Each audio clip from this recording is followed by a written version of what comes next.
Hello दोस्तों, आपका मेरे चैनल धार्मिक कहानियों में स्वागत है। आज की कहानी क्यों पिया श्री कृष्ण ने राधा के पैरों का चरणामृत। चरणामृत से संबंधित एक पौराणिक गाथा काफी प्रसिद्ध है जो हमें श्री कृष्ण एवं राधा जी के अटूट प्रेम की याद दिलाती है। कहते हैं कि एक बार नंदलाल काफी बीमार पड़ गए। कोई दवा या जड़ी बूटी उन पर बेअसर साबित हो रही थी। तभी श्री कृष्ण ने स्वयं ही गोपियों से एक ऐसा उपाय करने को कहा जिसे सुन गोपियां दुविधा में पड़ गईं। दरअसल श्री कृष्ण ने गोपियों से उन्हें चरणामृत पिलाने को कहा। उनका मानना था कि उनके परम भक्त या फिर जो उनसे अति प्रेम करता है तथा उनकी चिंता करता है, यदि उसके पांव को धोने के लिए इस्तेमाल हुए जल को वे ग्रहण कर ले तो वे निश्चित ही ठीक हो जाएंगे। लेकिन दूसरी ओर गोपियां और भी चिंता में पड़ गईं। श्री कृष्ण उन सभी गोपियों के लिए बेहद महत्वपूर्ण थे, वे सभी उनकी परम भक्त थीं, लेकिन उन्हें इस उपाय के निष्फल होने की चिंता सता रही थी।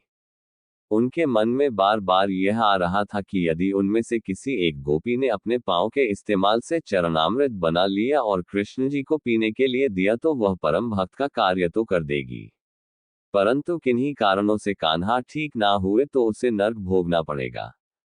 अब सभी गोपियां व्याकुल होकर श्री कृष्ण की ओर ताक रही थी और किसी अन्य उपाय के बारे में सोच ही रही थी कि वहां कृष्ण की प्रिय राधा आ गई। अपने कृष्ण को इस हालत में देख के राधा के तो जैसे प्राण ही निकल गए हो। जब गोपियों ने कृष्ण द्वारा बताया गया उपाय राधा को बताया तो राधा ने एक क्षण भी व्यर्थ करना उचित न समझा और जल्द ही स्वयं के पांव धोकर चरणामृत तैयार कर श्री कृष्ण को पिलाने के लिए आगे बढ़ी। राधा जानती थी कि वे क्या कर रही हैं। जो बात अन्य गोपियों के लिए भय का कारण थी, ठीक वही भय राधा को भी मन में था, लेकिन कृष्ण को वापस स्वस्थ करने के लिए वह नरक में चले जाने को भी तैयार थी।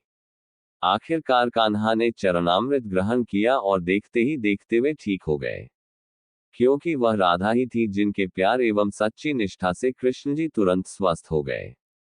अपने कृष्ण को निरोग देखने के लिए राधा जी ने एक बार भी स्वयं के भविष्य की चिंता ना की और वही किया जो उनका धर्म था।